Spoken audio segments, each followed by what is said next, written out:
Okay.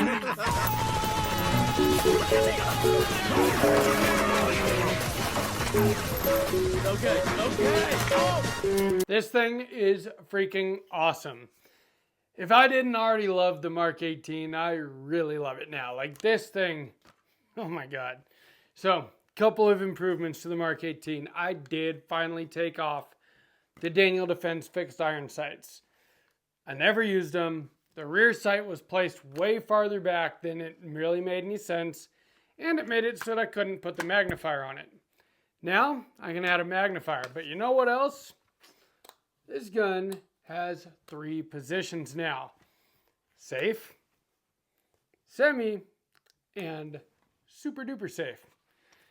This thing has a super safety, and if you know what a super safety is, which I'm assuming that you do, watching this video and seeing the intro, it makes the gun go really fast. And the Daniel Defense 10.3 inch cold hammer forged barrel can handle that just fine. Today we have the Mark 18. This thing is kitted out. We've got the laser, we've got the suppressor, the mod light, the EOTech, the magnifier, and the 3-position super safety. So we're gonna try this thing out today. Let's try it in semi-auto first. And let's try super safe mode.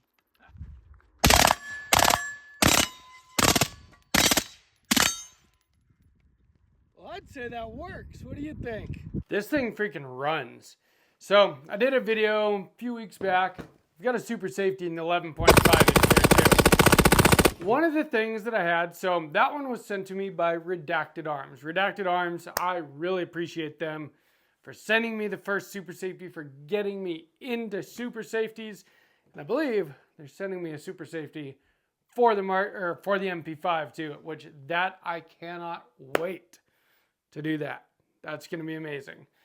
But so it did take a lot of tuning and a lot of gunsmithing to get that one running just right. The reason why I'm realizing, and I should have just listened to him, because he emailed me back and forth. He said, you know what, you need more clearance in your lower. You know what? Gunsmith, Dremel, right? So I installed one in the Mark 18, which has a low shelf lower. This is the Griffin Armament Mark II ambi-lower.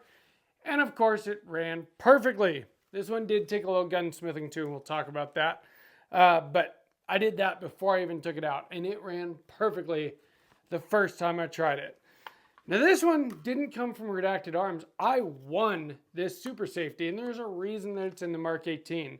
So I just happened to be scrolling Facebook one day, and there's a post from a company called Mid-Tier Defense. And Mid-Tier Defense said, post your go-to rifle setup. The best one wins a super safety. So I posted a picture of this. In fact, it was a picture of this without the magnifier on it and with those fixed iron sights I was talking about. And a couple days later, they told me I won. They were like, winner, winner, chicken dinner, you get a free super safety. And they were legit. They sent it out. And so I figured I had to put it in the rifle that won the contest. My luck has turned around this year. I've never won anything before in my life. And I won this Ruger Mark IV pistol a little while back.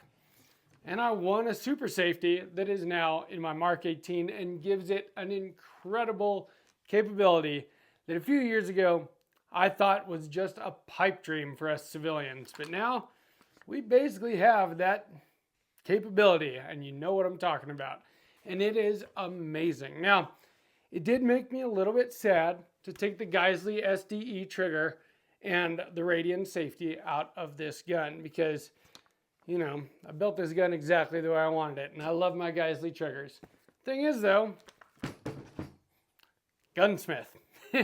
You can make a Geissele trigger work just fine with the super safety, and we will be doing that as well. It's a pretty easy modification.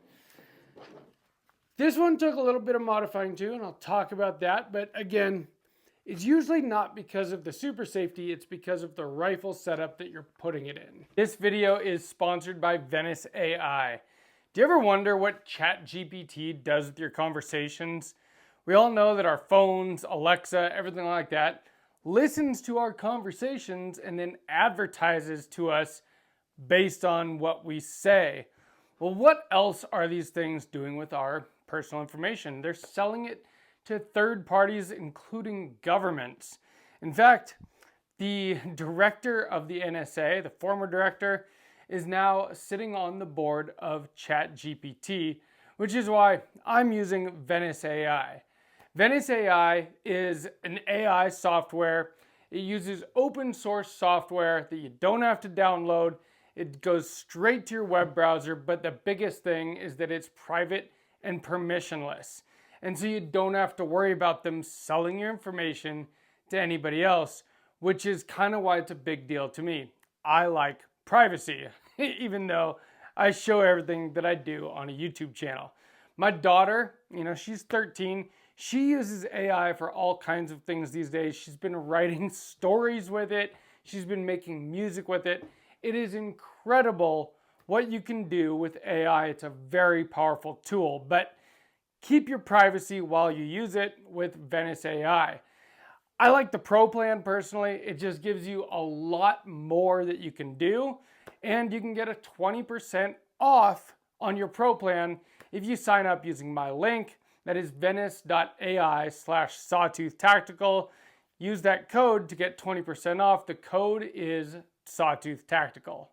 As you can see, this super safety works very well on the MK18. I've got a Geisley Super 42 braided spring with an H3 buffer in this, and that seems to kind of be the magic sauce in a short-barreled, slightly overgassed platform like the MK18. But honestly, it feels pretty dang good. So, ambi lower.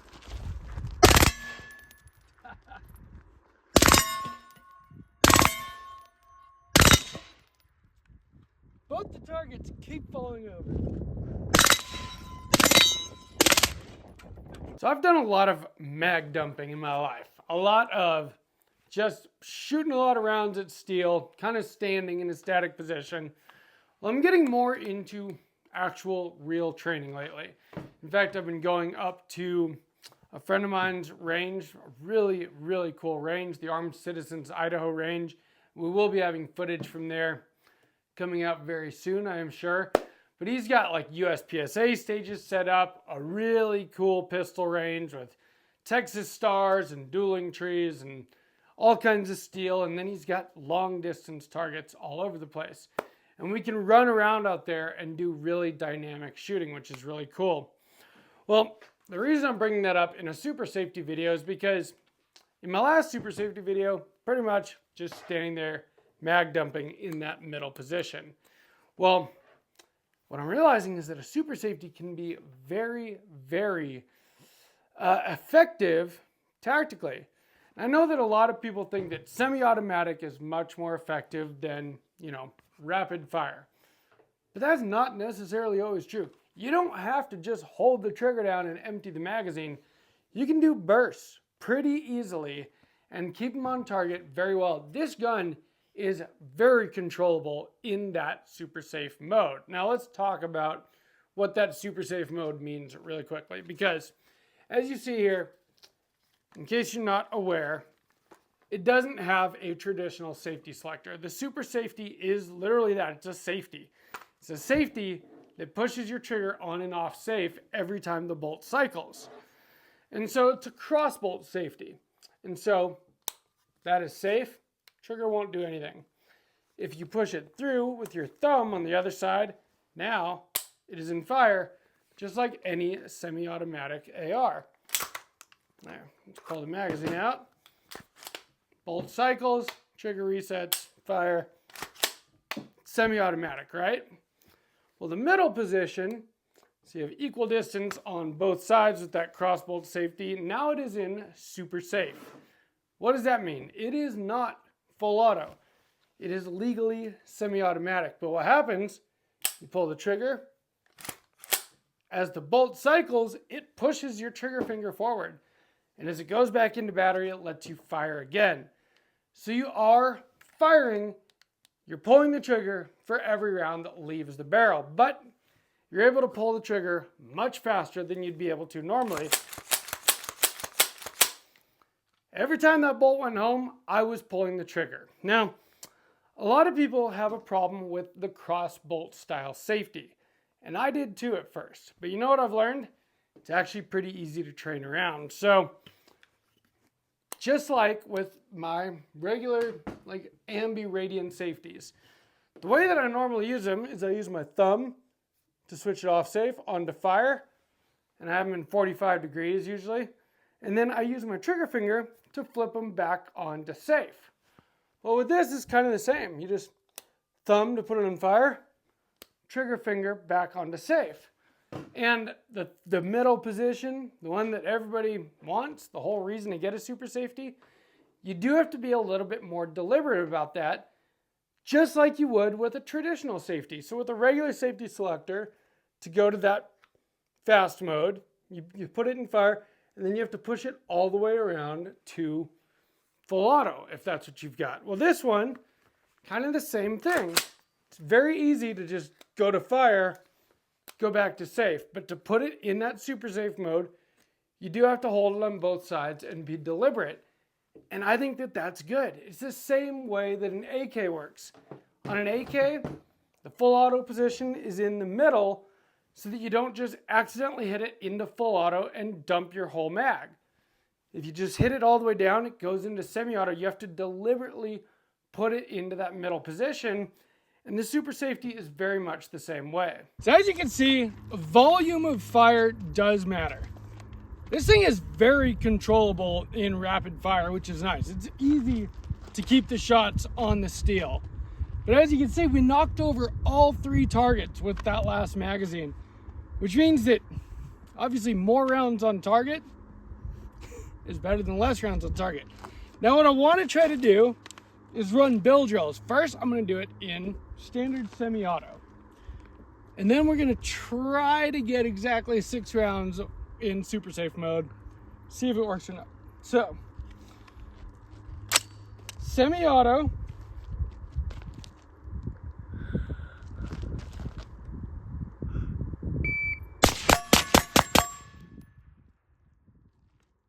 So you got a 1.7. That was definitely not my fastest bill drill ever. But, for comparison's sake, let's try a super safe.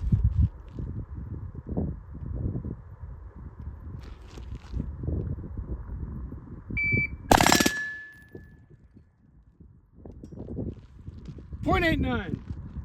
I have no idea how many rounds that was. All right, we can go back to semi-auto.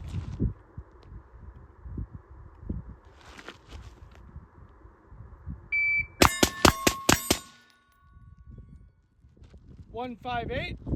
I could definitely tell it's not a Geisley trigger. And now, super safe.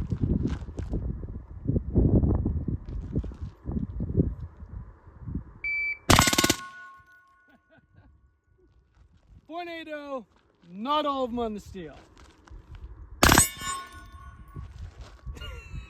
Now I've been doing a lot of shooting with the super safety in both this gun and this rifle here. And I've found that it's not just for mag dumping into trash. You can run drills with the super safety. And it's hard to control exactly how many rounds come out of it, especially on kind of an overgas setup with a traditional baffle suppressor. It's got a pretty high cyclic rate, but it runs perfectly reliably. And I think when I was doing bill drills today, I think I got 5 rounds in one bill drill, 7 rounds in the next. So it's not quite as easy as counting 1, 2, 3, 4, 5, 6. But in a combat situation or a home defense situation, to really care exactly how many rounds it is, what I found is that every time that I dumped a good burst onto a target today, I was knocking targets over. And that happens sometimes shooting in regular semi-automatic. But it happened every time with the super safety, which leads me to believe, which is obviously very obvious, that more rounds on target is better than less rounds on target. And you get that with this. The super safety is an awesome capability to have, and I think everybody should have it. Now, it's not only the super safety, there's also the rare breed force reset trigger, the FRT, which I have one in my cart right now. I'm thinking about pulling the trigger on that as well. But you got to think about that. So the super safety is much, much, much more affordable. And it uses what is widely considered to be a more reliable trigger setup. I mean, it's just a regular mil-spec trigger. Component trigger. The Rare Breed FRT is a cassette style trigger. Now, I've had cassette style triggers in the past and I've never had any problem with them. But people that talk about duty grade generally don't consider cassette style triggers to be as reliable. Now, I don't know how true that really is, but that's just something that people say. But with the Rare Breed, you do get a traditional 3-position safety selector. In fact, now it has an ambi safety selector. But is it worth an extra $300 to you just to have a different safety selector? Because that's literally what it is. This is $300 cheaper to have the crossbolt safety and the exact same 3-position capabilities, or you pay basically an extra $300 and have the exact same capabilities, but you have a traditional safety selector 3-position. I think either way is a pretty good way to go. To be quite honest, people complain about the price of those, but if you price it compared to a transferable machine gun, it's a hell of a lot more affordable than that. And I know it sounds like a lot for a trigger system, but for what you get out of it, I think it's pretty well worth it. But if you want to save some money, super safeties are a good way to go. And I do recommend both Redacted Arms, LLC. They sent me my first one. I believe they're sending me one for the MP5.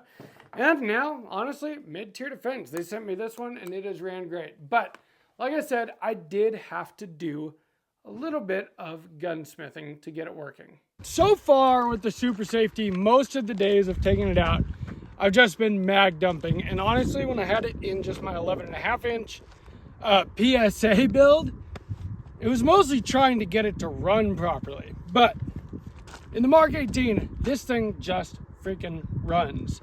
And what I found is that, the super safety isn't just for mag dumping and having a good time. It can actually be very, very effective.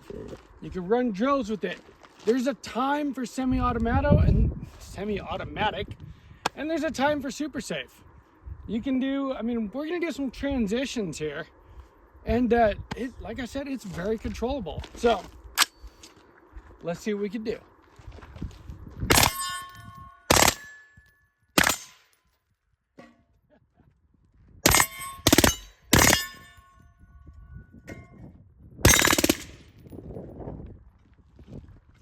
This thing is fun. That is for sure. So what did I have to do to get it working? Well, what happened is that when I originally installed it and I went to function check it, when I would pull the bolt to the rear, it would get stuck to the rear. And that was without a magazine in here, without like the bolt being mechanically locked back. And then if I kind of manipulated the safety, I could get it to drop back forward, but it was doing it every time. Not necessarily in semi-auto, but in super safe mode. And what I surmised is that that lever, that the super safety that makes it do what it does, was getting stuck between the bolt and there's a shelf in your upper right here. And so what did I do? Well, I didn't really want to start dremeling my Daniel Defense upper receiver right here. I could have. And that is kind of what they recommend that you do. But instead, I just took the Dremel with the drum sander here, and I just took about a hair's worth off of the super safety lever, the very top of the lever where the bolt rides over it. I did that just a little bit, and at first I just took the black finish off it, and I tested it, and it was a little bit better. I took a little bit more off it, and then it worked perfectly. And the very first time I took this out, the very first mag, it ran all 29 YouTube compliant rounds absolutely flawlessly. And it's done that with every mag since. This super safety in the Mark 18 has ran perfectly. I do still have some drumming to do in this one to get it perfect, but it's ran pretty well too. You guys hopefully saw the last video. It took me some work, but the thing runs great now. And so does this. I thought that maybe being overgassed, maybe running it suppressed was the issue with this one. So I ran it unsuppressed, which is so uncivilized. I don't shoot unsuppressed, right? but it ran better that way. Well, you know what? I'm just going to follow what they told me at Redacted Arms, and I'm going to do a little modifying of my lower, the pocket behind the safety there. Give it a little more room like this one has, and I'm sure that one will be just as reliable even with the can on it. Probably should have just listened to the experts from the very beginning. So, if you guys are watching, you were right. But you know what? This is all a learning experience, and I am learning about super safeties, and I am freaking loving them. I do think that everyone should have a super safety. I think that a super safety is more than just an AR part, more than just a mechanical device. I think that it represents freedom in a major, major way. The Second Amendment says shall not be infringed, and unfortunately, we are constantly infringed upon in this country. Less so than many other countries, to be fair, but we are being infringed upon. And one of the things that we are generally, not that we're not allowed to have it, but you know, since the Hughes Amendment, it is very expensive to get a transferable full auto. Well, you kind of don't have to anymore. For less than $200, you can get a super safety and have the exact same capability. For $450, you can get a forced reset trigger with a traditional 3-position selector and have the same capability. And legally, it is semi-auto because your trigger moves for every round fired. It is really cool, and I'm very excited about it. I don't know if you guys can tell. If you enjoyed this video, please give me a like. Make sure you subscribe to Sawtooth Tactical. Let me know down in the comments, are you on Team Super Safety or Team Rare Breed FRT, and why? Which one do you like better? Especially those of you that have both, because I know that a lot of people do. And from Sawtooth Tactical, stay strapped or get clapped.